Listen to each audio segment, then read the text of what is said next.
What is going on, everyone? This is your host, Rafal Matuszewski, and this is another compilation episode, but what we're going to focus on is something that is mostly overlooked and forgotten when it comes to anything training related, and we're going to talk about ankles, feet, and toes. So I've done 3 previous episodes to this specific topic, and I wanted to bring them all together because there's a lot of information on this topic itself. And it's something that I bring up to clients all the time when it comes to squat mechanics, lunging, walking, running, single leg balance, you name it. Our feet and ankles have a huge influence on everything that we do.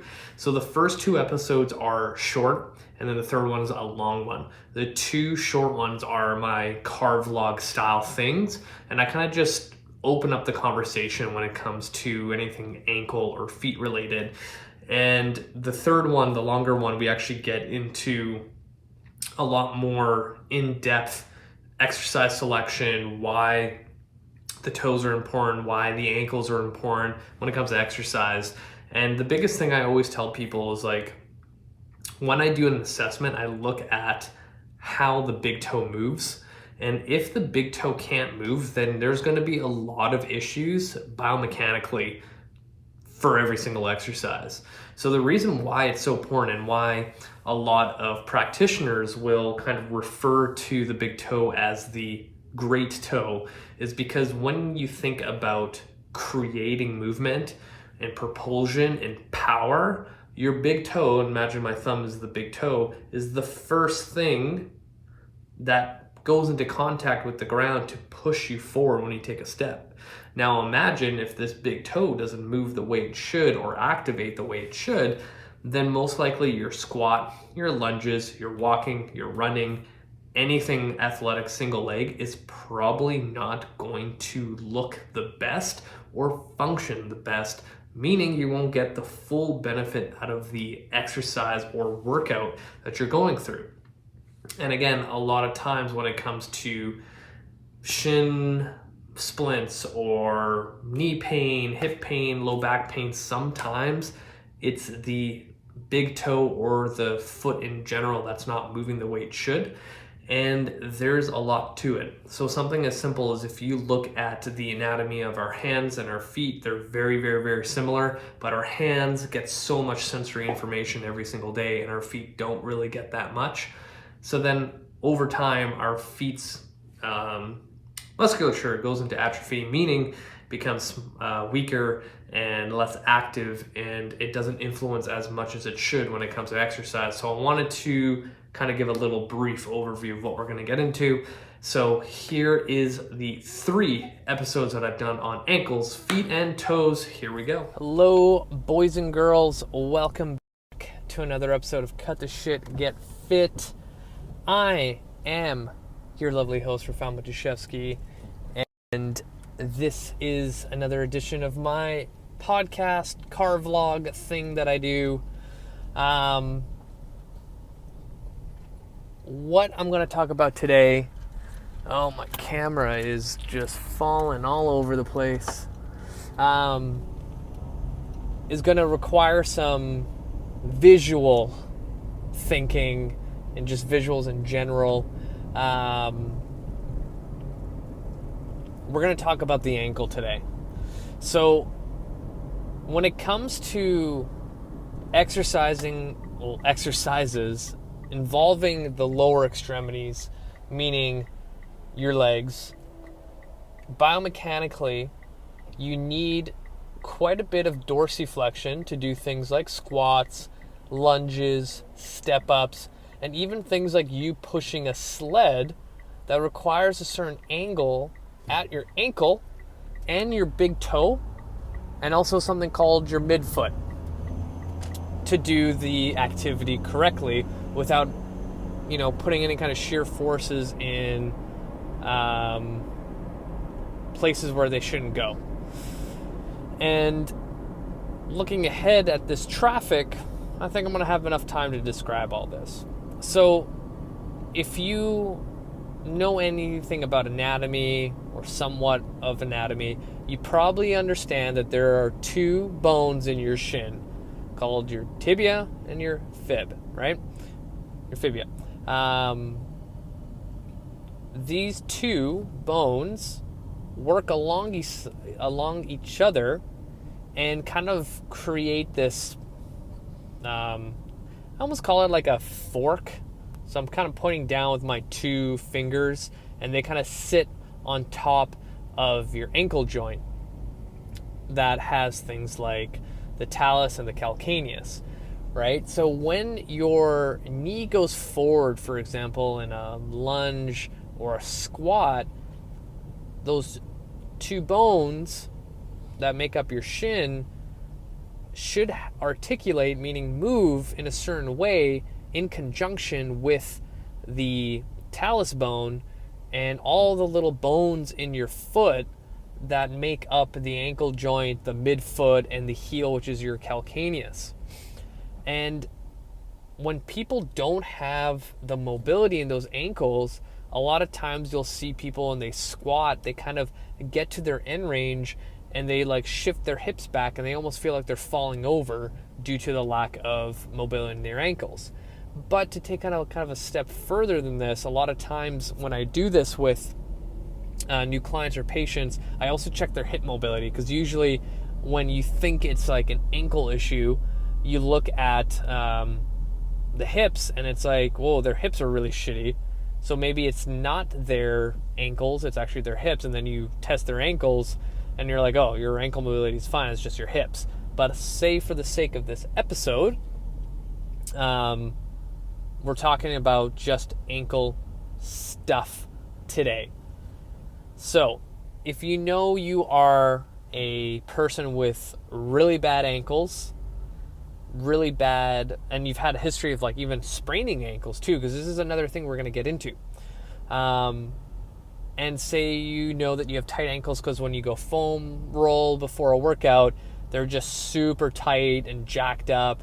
They could be rock hard, or you just know that when you go to physio or massage and they work on your ankles, they're just freaking terrible and painful.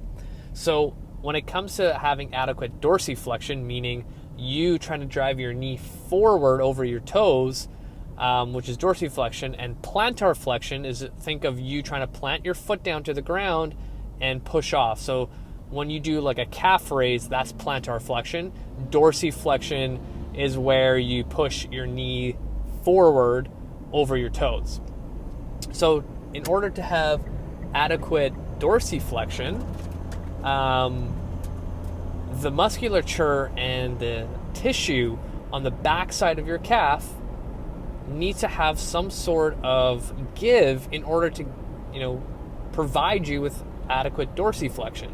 So sometimes the first, step of defense, or offense in this case, if you think about it, to improve your ankle mobility to move better is some soft tissue stuff. So this is where, foam rolling, you using a lacrosse ball, whatever it is, on your calves before a workout or on a daily basis as like a mobility enhancement tool, whatever you want to call it, is kind of the first line of defense. And when it comes to manual therapy, that's a whole nother layer that you can add, because you will gain some range of motion when you see a physical therapist or a chiropractor to release some soft tissue, maybe mobilize the joints in the ankle, knee, whatever it is, and boom, you got some more range of motion. When it comes to having adequate dorsiflexion, a lot of people go like, oh, I'm just going to do ankle mobility drills, right? And yeah, they can work, but they'll get you only so far. So when you look at the dynamic of how the foot works, so if you imagine when you go into plantar flexion, meaning the toes go down onto the ground when you're walking, your foot is going to go into pronation, right? So think of it, if you have your heel on the ground and you're taking your step, your big toe, when it's trying to push off, your foot's going to go into inversion, meaning like the pronation, where your arch will kind of lean into the inside of your midline. And then as you push off, your foot will go into supination over to the other edge of the foot. And you have this constant kind of like tilting action at the ankle, right? So if you think about it, every step you take is a series of plantar flexion and dorsiflexion, as well as pronation and supination of the ankle joint itself. So really, your ankle actually goes through a rotational movement while walking, while I won't get into that, while walking, and especially when you're lunging, right? So given that, a lot of ankle mobility drills tend to focus on only plantar flexion and dorsiflexion, which is okay, but it can only get you so far. So going off of that logic, it makes sense to train your foot to go into pronation and supination and train those planes of motion, right? So if you've been following my work for a while, you know I'm a huge advocate of functional range conditioning. You probably know that I teach Kinstretch, and you probably know, if you've been following me recently, that I've taken my functional release therapist course for the upper extremity. And we utilize something called pails and rails for a lot of exercises, mobility exercises, to unlock some new range of motion. So what I usually give to people to increase their dorsiflexion is pails and rails in a dorsiflexed position, essentially. So if you go to a half kneel position and you think of driving your knee past your toe and getting to your end range, that would be the stretch you'd stay in, and you need to do pails and rails in that. So for those people who don't know what pails and rails stands for, because it's an abbreviated term, it's progressive and regressive angular isometric loading. Meaning, I hold the stretch for 2 minutes, and then when I get to the point of that 2-minute mark, I do an isometric contraction, and with pails it's progressive. So if I'm stretching my ankle into dorsiflexion, my pails contraction would be my toes pushing into the ground for about 10 seconds. I would let go of that contraction, and usually what happens is kind of like PNF stretching. You'll notice that you'll be able to get a little bit more range of motion because you did an isometric contraction. Then from there, I would do a rails, meaning regressive. So I'm going to regress the angle of my dorsiflexion, meaning I'm going to try to drive my toes up off the ground to close the angle of the stretch. And this mechanism of attacking the joint in both directions, and I do this constantly to reinforce in the nervous system and influence the muscle cells to rebuild and remodel the way I want it to. All right? So now that I'm doing ankle mobility drills of dorsiflexion, plantar flexion, and pails and rails in dorsiflexion, I should be able to get more range of motion. But I'm limited because what we just talked about, when I move my foot into a walking pattern, into gait, we spoke about how it goes into pronation and supination as well. So think about almost like a teeter-totter going back and forth, right? So that's essentially what your ankle's doing. So if I'm only training in this linear fashion of dorsiflexion and plantar flexion, geez, I'm like running out of brain cells today. I'm leaving a lot on the table because I'm not training what my ankle's designed to actually do. So that being said, wouldn't it make sense to train my ankle joint in inversion and eversion, meaning pronation, supination, right? So something as simple as going back into that half kneel position where I'm leaning forward into dorsiflexion to stretch out my ankle, having my foot, so say I'm using my right foot and attacking the right ankle, and turning it out to the right a little bit further, and then going into the dorsiflexion stretch. So I am in dorsiflexion, but if you imagine turning your foot out to the right, your inside of your foot will fall into pronation just slightly. So now we're getting that tilting effect, like that teeter-totter, and working pronation and dorsiflexion at the same time. And then I would do the same thing, going back to neutral with my foot and then turning it in towards my midline. And now when I go into dorsiflexion with my ankle, I'm also working some supination. So now I'm working all the parameters of what my ankle joint is supposed to do on a daily basis. And then if you think about it that way, if our ankle joint is meant to be a rotational joint, then you would want to do things like ankle cars. So again, if you haven't followed my stuff, CARS is an abbreviation for controlled articular rotations, meaning putting your joints through the range of motion that it's designed to move in. When you do this, you reinforce to the body and the nervous system that that joint is supposed to move that way, and you're constantly reinforcing the information that your ankle joint, for example, is more than just going into plantar flexion and dorsiflexion constantly. So this is where kind of the magic happens, because a lot of people roll their ankles like crazy. And that being said, it's because the tissues that are responsible for pronation and supination have not been trained outside of just going into dorsi and plantar flexion, right? So if you train those tissues, train the joint to be versatile in different environments, this is how you literally become more bulletproof. And if you bought my ebook, The Ironclad Body Training System, this is a selfish plug, I go into just kind of like scratching the surface of pails and rails and how to become bulletproof.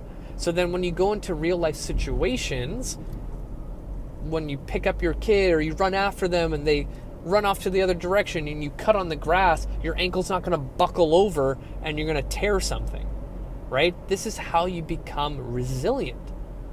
So when you apply all these principles, and now when you retest your squat, and say you've been doing this kind of protocol of pails and rails and different, all different motions the ankle can do, and you do ankle cars and all those things and some soft tissue stuff with a practitioner, and you go squat, lunge, you'll notice that the mechanics improve drastically, right? So that was a lot of information really, really quickly, but these are the things that people need to know and understand about their body in order for them to move and feel better.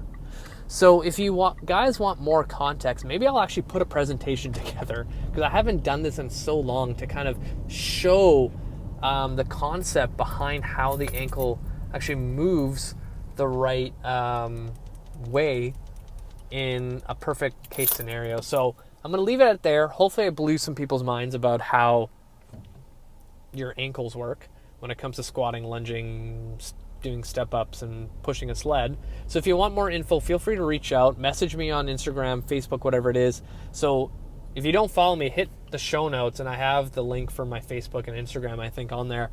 So do that. Ask me questions. That'd be great. I love you guys. Thank you for the support. Until next time. Hello, everyone, podcast listeners, internet people. Welcome back to another episode of Cut the Shit, Get Fit.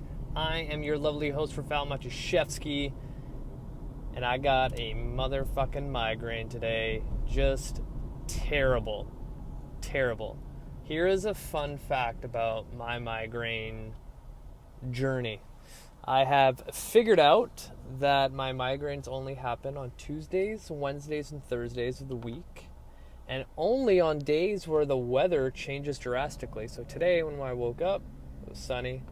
Then it went into this like dark and gloomy day where it looked like it was about to rain, and now it's bright sun. And again, my camera is being terrible. So, that being said, the only thing that fixes my migraines is sleep. So I'm hoping to go home and like take a 15-minute nap type of thing. But regardless, you gotta just move on with your day. Shout outs. Let's do this. I'm gonna try to be as charismatic as possible while dealing with this bullshit in my head. Number one, new city. All the way in the state of Ohio, a city called Harrison. Hopefully that's a place in there. Because again, I read that really quickly, but regardless, state of Ohio. Shout out to everyone in Ohio listening to my show. Number two, Phoenix, Arizona. Shout out to everyone in Phoenix, Arizona. And number three, all the way in the UK, is the city of Aberdeen. Shout out to everyone in the UK listening to my show. That's super awesome. I love international listeners. Today, what we're going to talk about, and I might have multiple parts to this, but we're going to talk about our feet because they are integral to movement, everyday life, exercise especially. And it's a complex structure. And I remember reading that, I think it was Leonardo da Vinci saying that the human foot, specifically the arch, is the most sophisticated piece of our anatomy in our body. Because if that thing doesn't function properly, everything goes to shit. Literally. And it's true. That's what usually happens. So, that being said, we're going to start with what our foot needs to do if we're doing an exercise, say like a squat, a lunge, or whatever it may be. So, imagine you squatting. In order for it to look good, it starts from the ground up. So if you think about how you develop as a baby, you start on your back, you start moving your hands and legs and head, and eventually you transition over to rolling. You're now on your hands and knees, you're crawling. Eventually you get into a split stance or a squat position, and then you come up from it. So really a squat starts from the bottom up, and it starts with our feet. And in a proper squat, when you start looking at how people place the pressure on their feet, it makes a huge difference. So I want you to imagine kind of a tripod position of your feet. So it starts with the heel, the big toe, and kind of the pinky toe. And to be more specific, kind of like the first toe, kind of where the joint is where the pressure should be. And then where your fifth toe is, where the joint is, like the metatarsal part, that big bony part, is the third piece to a perfect planted foot while squatting, single leg deadlifting, lunging, whatever have you decided to do that day for a leg exercise. I made an analogy of a Harry Potter reference. So if you remember, I think it's in, let's go with the movies because not everyone has read the books. I believe it's the Deathly Hallows Part 1, if I have not mistaken, where the Death Eaters are chasing Harry and Hagrid in his little motorcycle with the attachment that Harry's sitting in. And I want you to think of how integral that piece of machinery is when it comes to driving. So it has kind of like 3 points of contact, right? Harry's little point of contact, and then the two wheels of the motorcycle. So you have three wheels. And imagine if one of those wheels just stopped working, the whole thing will just fall apart and kind of crumble.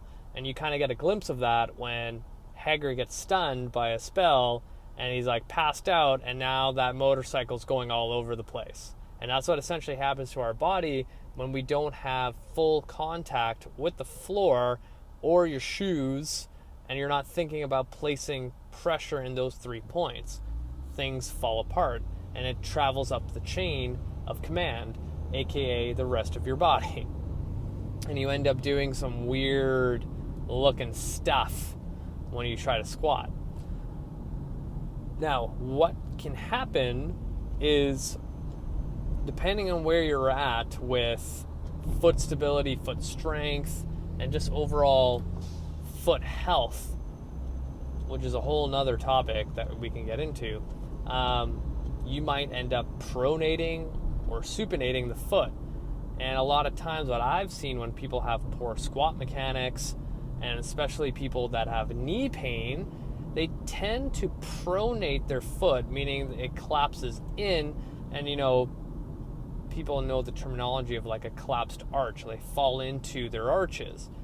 Now imagine if you have that, 3-wheeled motorcycle from Harry Potter, and we just take off the front wheel, it's gonna fall all over the place and be super floppy.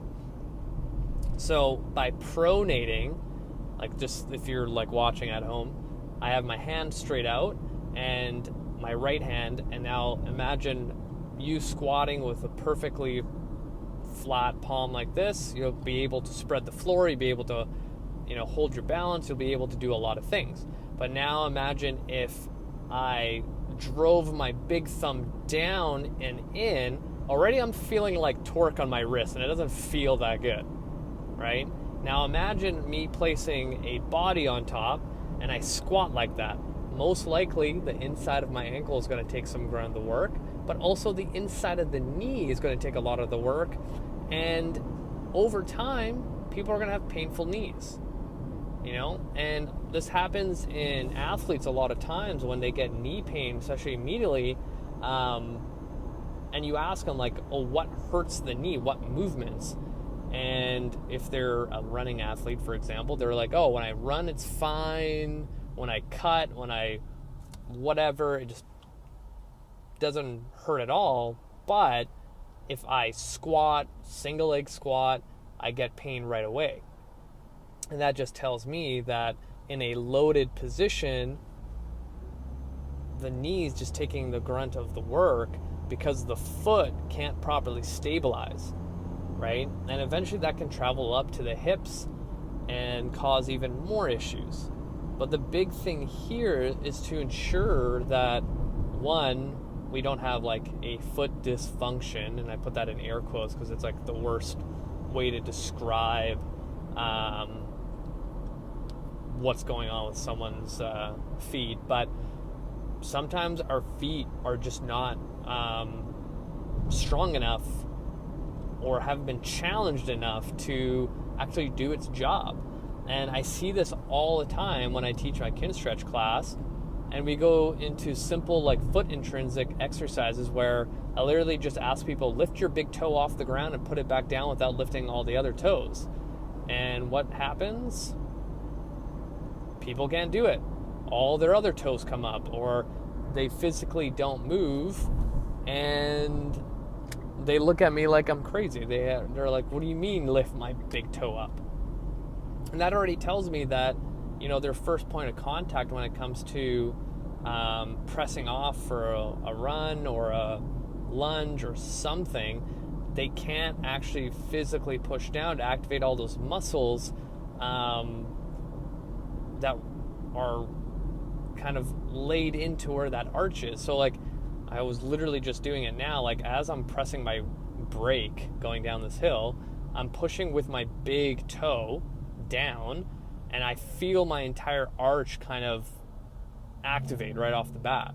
If you can't do that, what's going to happen is that, your whole ankle is just going to pronate down and fall and collapse in, and now your knee is now going to take all that excessive pressure. So really, when it comes to squatting, lunging, running, everything, it comes from the bottom of your foot, of how you're placing and distributing pressure. If you can't stabilize from the foot up 100% down the road, you're going to have an injury in the knee. And a lot of times too, like if you look at the stats of how many ACL and MCL surgeries are happening, especially in the States, and again, bigger population and a more athletic population, it's staggering. Like, and especially like young athletes that are expected to do so much in their careers, it's a little scary. So when I see a young athlete or a CrossFit athlete in the clinic and they got some knee pain going on, we automatically look at what's going on with their feet, and they usually have terrible sense of placing pressure in the right areas. So an easy drill is to start using those foot intrinsic exercises on the toes, but also being able to get into a squat position where you physically feel your heel, your point of where your big toe joint is, and also where your pinky toe joint is, and try to place pressure in those 3 points to evenly distribute your body weight, and then start descending into a squat, like a body weight squat, to see if you can shy away from the pain. And a lot of times when I coach a proper squat with those things in mind, a lot of those issues just go away. And now, I kind of reprogrammed a simple little movement pattern and behavior that someone has adapted, and eventually the pain goes away. Sometimes it's that simple, but again, sometimes there's some underlying other issues that could be happening. But for the most part, it just comes down to finding pain-free movement behaviors. So many times people move in terrible ways, it becomes a habit, and that's all they know. And you have to just retrain the brain to do other pathways that are pain-free. Now imagine your feet are just not cooperating. You're probably going to have to do a little bit more work. And this is where I kind of enjoy getting people training barefoot at home, at the gym if they can, just to get a little bit more proprioception in the foot. And a lot of times people will find that they'll fatigue so quickly. And that being said, sometimes you can just start a little bit slower, and like say if your workouts are an hour, train barefoot for just a warm-up that's like 15 or 20 minutes, whatever it is, and slowly build up, so then eventually you can go a whole hour barefoot, right? I think I'm going to leave it there because I can like literally talk for another 2 hours about the foot. But the biggest takeaway on this is to imagine those 3 points of contact. Imagine you are Harry being chased by the Death Eaters, and you're in that 3 little wheeled motorcycle, and you need to have those 3 points of contact in order to get away from the Death Eaters, aka pain, and a good looking squat. Well, you're not getting away from a good looking squat, you're going to achieve a good looking squat. So the next time you're in the gym, try going barefoot, or working out at home, try going barefoot. In part of your warm-up, go barefoot and try to distribute your weight on those 3 points as you do slow and controlled body weight squats to see and feel the difference. And 100% that's going to improve your barbell back squat, your front squat, any kind of squat variation there is, and also get those feet a little bit stronger and a little bit healthier that will prevent any kind of injury. So that's it for me. Thank you guys so much for listening. You guys are so amazing. All the people around the world listening to my podcast, thank you. You don't understand how much it means to me to see people outside of where I live that listen to my show. Thank you so much. Hit the show notes. Add me on Facebook. Add me on Instagram. I post a lot of stuff. give me a 5-star review wherever you're listening. You know, if it's Spotify, iTunes, Stitcher Radio, Google Play, whatever it is, please, please, please give me a 5-star review so I can reach more people. That's it for me, you guys. Thank you, thank you, thank you. You guys are awesome. What's up, my podcast listeners? Welcome back to another episode of Cut the Shit, Get Fit. I'm your host, Rafal Majaszewski, and we are getting really, really close to my 400th episode. Fuck. That is crazy to me to think that I will be at that milestone really, really, really soon. And now I recently just got a brand new listener that reached out to me saying like, oh, I just like started listening to your first episode, and honestly that first episode is so bad. I was so nervous, and I apologize for anyone brand new listening to my show that went that far back to listen to my first episode. I promise it gets better. I promise. So before I get started today, we got to do some shout outs, because I am quite popular in the state of Texas right now. My first top 3 cities are all in Texas. So first city in Texas is Dallas, and then we have El Paso and Plano. Hopefully I said that correctly. But yeah, 3 cities in Texas. Shout out to everyone in Texas listening to my show. And number 4. I believe this might be the first time this country's ever been on my top 10.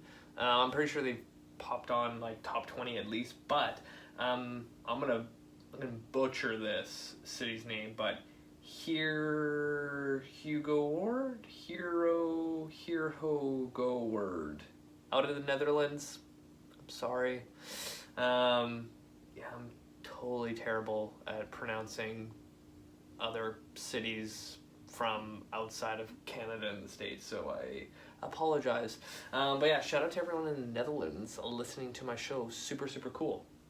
Alright, so I'm going to close this up. Topic for today, we are going to talk about foot and toe mobility and health and strength and all that fun stuff, because one, I did get a request to do this, and 2, literally right before I just started recording this, I posted a entire toe activation mobility series that I'm going to go over in this video, and also kind of talk about the importance of having adequate control over feet. So if you look at the design of our hands and feet, they're very, very identical. Very, very, very similar. Even bone structure, I believe, I can have this mixed up, and I think I said this on my show before, that it's either our hands or our foot. One of them has 26 bones, and the other one has 27. So they're very, very identical. So when it comes to these 2 joints in particular, they showcase a lot of similar traits, but the only difference is that we have our feet constantly covered by our socks and shoes almost all day. And if you're the typical person, when they come home, they don't typically go barefoot. They're in like slippers and socks or whatever else thing that you wear at home. And it's a shame, because we are, Dr. Andrew Espino would always say this, basically putting little casts on our feet, and you expect your feet to react the way that they're designed when you do something active, especially something like running that requires all those small little intricate muscles in the foot to function the way that they're designed. So imagine you taking your hands and putting like mittens on them, and then trying to go on your iPhone and try to like swipe left, right, and text. You wouldn't really get that far, and you don't have that tactile touch, right? So our hands exposed to our daily environment gets a lot of good feedback, and it can adapt to that feedback. Our feet don't really get that. And this whole topic of foot health and foot strengthening really will come down from the work of I I always butcher her last name, and I've had her on my show, Dr. Emily Spickle. I'm pretty sure Spickle. She is literally the person that I've learned so much from. I was first exposed to her at a conference probably now 7 or 8 years ago, and it just blew my mind how much she knew about the foot. And she's actually a surgeon by trade, so she actually knows a lot about the foot when it comes to the surgery side. But then she also realized that every time she did a surgery to, like, say, fix a bunion or some other foot thing, she actually made the patient a lot worse down the road than actually better. And this whole idea of surgery, when it comes from like a biomechanical standpoint, again, this is my opinion and the opinions that I've heard from other fitness professionals that are more so on the rehab side. I can't speak today. That have seen patients post-op when it comes to these things, and they all kind of said the same thing, is like, a surgeon kind of looks at a problem like, okay, my door is not closing, I'm going to shave off the door and now it closes.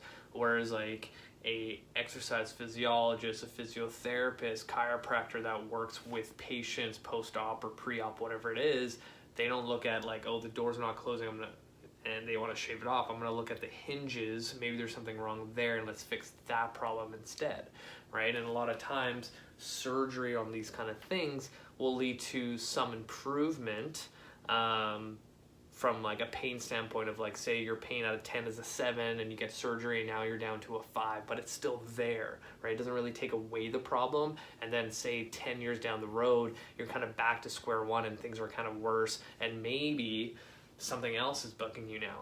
And the foot is kind of one of those things. So, say you've been walking in a certain gait for your entire life, and now you have to get some sort of surgery on your foot because X, Y, and Z. Let's just not get into the different things out there you get surgery for.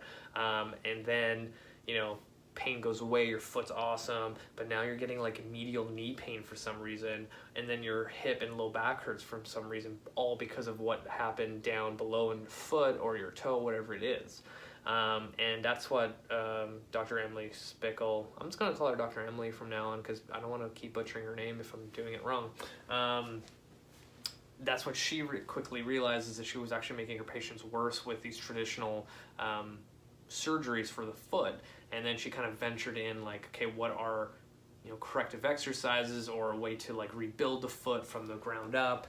And she's now quite the educator in that realm, so I highly recommend you check her out, or even go to the episode, what's it called, within my podcast. It would have been like 2 years from now, like from this date, that I had her on my show. And then I had another surgeon for ankles, feet, and toes.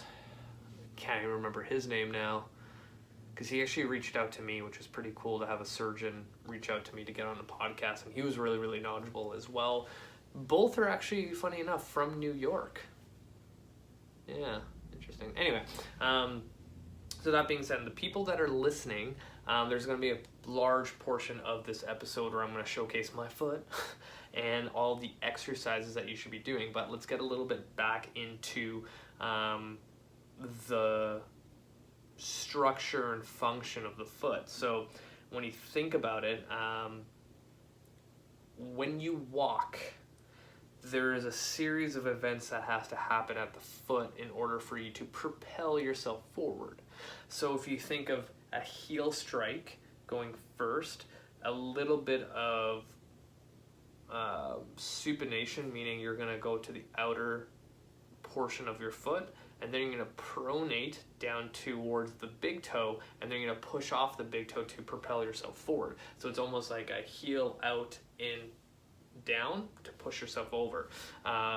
Forward, sorry. And a lot of times when people don't have strong enough feet, they'll do weird things, like they'll like overly pronate or overly supinate, or they're flat-footed, whatever it is. And the big thing that people need to do is start training barefoot and start rebuilding their arch, rebuilding the small intrinsic muscles. And a guy way before his time, named Vladimir Yonda, who was a physiotherapist probably back, I want to say in the 50s or 60s, coined and created, I believe, this is how as far back as I could find, an exercise called short foot that would help rebuild the arch. And a lot of people out there will utilize this, or they've heard it, and a lot of physios, chiros use it too, and it's such a small little movement to rebuild. And like, I'm a type of person that, like, if there's a training concept, rehab concept, whatever it is, I want to go back to the source. I don't want to go to the person that's just regurgitating the information, because sometimes their take on it might be a little bit different from what the original person designed that for. And sometimes just the language or how they describe it from the very beginning kind of gives you a little bit more context, and you'll understand it. So when you think about going back to the source is literally kind of like the best way to understand a concept, because a lot of times when people reiterate a message, it's kind of lost or kind of diluted a little bit. But long story short, Vladimir was way beyond his time. He understood the body quite well, and now you see a lot of physios and chiros utilizing his methods and principles and things like that when it comes to understanding the body. So it's super cool when you kind of go down that rabbit hole. But anyway, that being said, maybe we should actually start going into these exercises. So I'm going to tilt this guy down so you can see my foot. So short foot. If you look at my foot, the idea is to get this arch activated. So the big toe that's on the ground, you want to think of literally shoving it into this big joint. So you want to think of pulling like this, but this joint right here that's popping off the ground, like I can put my finger under it, should stick to the ground as hard as possible. So I'm literally just pulling in and down, pulling in and down. So when you see my next pull, you already see that arch activating. And relax. Pull, relax. It's a small little movement. And a lot of people have trouble trying to figure out how to do that without like curling their foot in like this. And what's funny about this little exercise, this little short foot that I'm doing over and over again, it's a small little thing, but if you put your fingers like on your arch underneath here and you start doing that, you can feel the small little intrinsic muscles contract. And the funny thing is, like, if you are a kettlebell person and you start doing swings, or if you watch someone doing swings barefoot and you watch their arch, every time they drive the kettlebell back and as they get to the top of their swing and they snap their hips, you see their arch literally fire up to root themselves into the ground. And I would classify a kettlebell swing as a way to build up your arch. And there's a reason why people in the kettlebell world utilize barefoot training, right? So it builds strong feet, and people miss that mark a lot, and we just need more stimulation of that foot. A lot of times when people try to, go down the barefoot craze, they kind of do too much too soon and then end up with more problems. But if you look at kind of the progression, if someone were to start training barefoot, like the easiest thing is like in your warm-up, go barefoot, right? Don't just go the entire hour now barefoot training, because you're gonna fatigue those muscles, you're gonna make them worse, right? It's kind of similar to like, oh, I want to start running. You're not gonna go run a full marathon this weekend. You're going to like build up to it. Same thing with barefoot training, right? Like you can overly strain, you can do more damage than, do more harm than good, right? So short foot is kind of the first progression I get people doing when trying to rebuild their arch. It's that small little pull. That is a great starting point, but then the other aspect to it, like depending on what you're dealing with, is just doing some soft tissue work. Because sometimes what I find with people's feet is they're very, very, very stiff, and we haven't even really got up to the chain of like the ankle itself, but the bottom of your foot, and I'm literally showing my foot to the camera, like there's a lot of fascia and soft tissue in there before it gets into the bone. Like it's thick, it's really, really, really thick. And in order for that stuff to loosen up, one, you have to add some like movement for it to kind of reinforce to the nervous system that that particular said tissue needs to move, right? It's the said principle, right?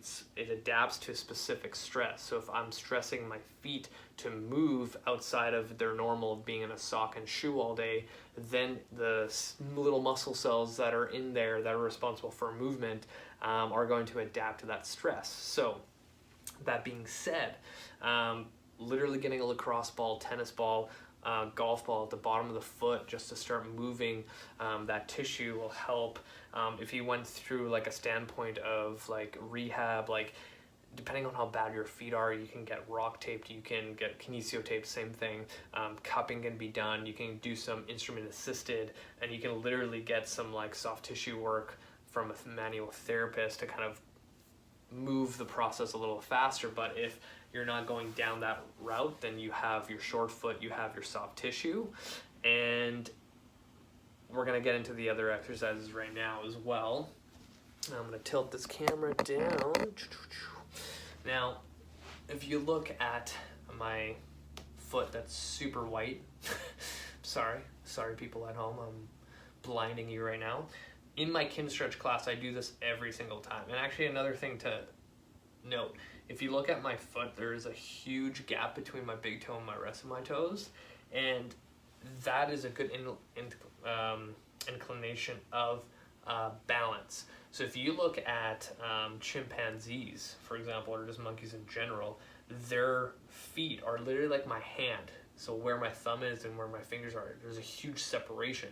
And that allows them to spread out more, to have more of a base of support. So then it can literally wrap around a branch, and now they have really, really good balance and stability, right? A lot of times people's feet, the big toe is kind of like smushed in like this against their other toe.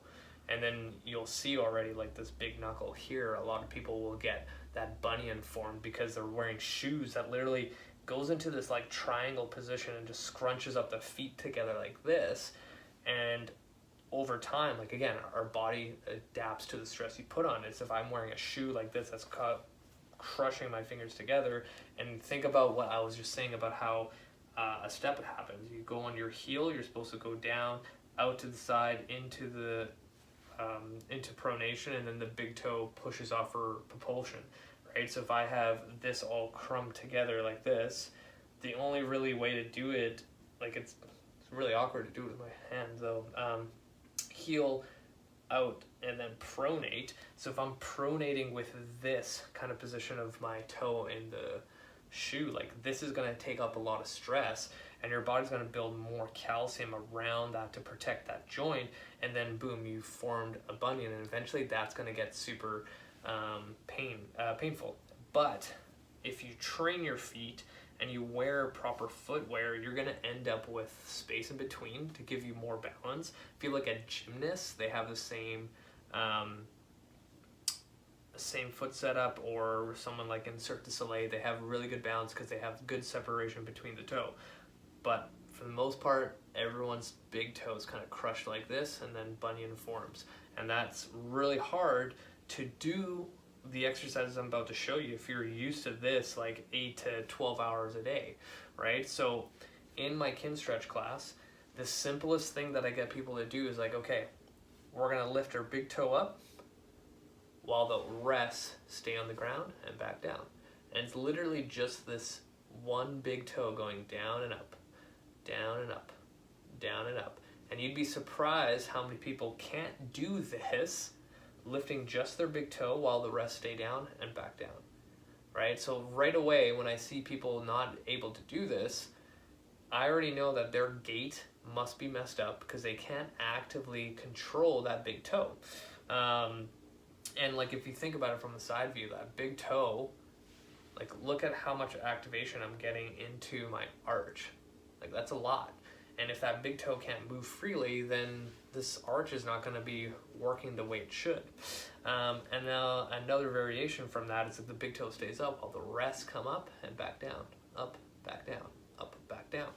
A lot of people have trouble moving the rest of their digits independently from that big toe. A lot of times when I see this, they bring up all their toes, but I physically want people to keep that big toe down and keep the rest of the toes going down and up, right? From there, my next progression is all the toes come up towards the ceiling and just the big toe goes down and then back up. Just the big toe goes down, back up. And then the next progression is all the toes again up towards the ceiling, but the rest of the digits, so like the pinky toe to that toe right beside the big toe, go down to the ground and back up, down to the ground, back up. Now, our feet should be pretty dexterous, and like the next progression that I work on quite a bit is having all the toes up and aiming for one toe to go to the ground at a time. Kind of like if I was on a piano with my toes, I'm trying to go pinky, next toe, the next toe, the next toe, and the big toe go last. Now, these movements or exercises should be quite simple for our feet, but you know, seeing this in action in my class, not a lot of people can do it, and some people can do 1 out of 4, and the rest are just terrible. They have a lot of trouble doing that. So now imagine if you don't have full control of your feet, they're kind of just there. They're not really doing anything for you. So now when it comes to any kind of stabilization on one leg, meaning single leg deadlifts, lunges, step ups, any single leg exercise, even think of deadlifts and squats, anything two-legged, running, walking, all those activities of your lower extremities are required to have full functioning feet and toe mobility, activation, everything. So if that's not working, something up the chain is going to compensate for it, aka your ankle, your knee, your hip, your low back, right? And a lot of times people will have those issues where like their knee hurts and they can't figure out why and blah, blah, blah. And sometimes it comes down to their feet, right? And we haven't really talked about the ankle because the ankle also influences a lot of movement too. So the big thing with having adequate feet is also that ankle. So we're going to get into ankles a little bit. So remember how I was talking about how the bottom of your foot has a lot of fascia and soft tissue, and it can get really, really stiff. Most likely, if that bottom of the foot is super stiff, the ankle is super, super stiff too. So I'm going to tilt this camera down and we can talk about ankle mobility. So if you look at my foot, man, my feet are so white and pale. I'm like Casper the Friendly Ghost here. The ankle itself, you need adequate, I'm going to tilt this up a little bit, adequate dorsiflexion, meaning I should be able to drive my knee as far forward as possible without my heel popping up in order for me to like squat, lunge, and things like that, walk, run, sprint adequately. But a lot of times if people have toe mobility issues, activation, the bottom of the foot is super tight, then all the fascia that comes in the back here and in the front that wraps around, it's also going to be tight. So a lot of times when I check people's feet, their ankle mobility is also super, super tight. So when I check dorsiflexion, it gets kind of stuck here. And most of those people will have some sort of deficiency when it comes to running, walking, whatever. So now I know that if I can fix the foot, it'll influence the ankle. If I influence the ankle, it's going to influence the foot. It's kind of like yin and yang type of situation here. So sometimes all it is just working on ankle mobility exercises, ankle cars, pails and rails in this situation, rolling the crap out of like the soleus and gastroc of the back, because sometimes the calf is super tight. I think for the most part, a lot of people's calves are super tight and they need a lot of work. So sometimes it's just a soft tissue thing and more of like a neuromuscular control thing, because sometimes when people do those toe exercises I showed earlier in my class, sometimes it's like they can't connect their brain to their feet, and it's just kind of like waking shit up again. And that's why those little exercises work tenfold. And I've seen the progression because I've been doing Kinstretch at our gym for close to a year now. The people that have been really religious about it are now seeing the benefits. And I think it's those small little things that add up over time, and it's always the small things that people overlook. And it goes to show, just like anything in life, if you continually do the small things, they'll add up over time to a big thing, right? So I'm going to leave it at that. That's a lot of information. If you have any questions, feel free to reach out. Start doing your toe intrinsics. That's what they're called, toe intrinsic exercises. It's going to help a lot, and it might come in handy, you know? Next time you drop a pencil, pen, whatever, you pick it up with your feet. It'll be like that episode in The Office when Dwight was trying to practice 10 minutes a day with his feet to do everyday items and then spilled all the coffee on him.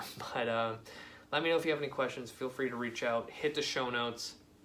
If you're listening, hit the show notes to watch the video, because there's a lot of good demos, and or do the Cliff Notes cheat where you go to my post about the toes, and it'll help a lot. Thank you guys. Show notes again. Add me on Facebook and Instagram. I post a lot of video and photo stuff. I love you guys. Until next time.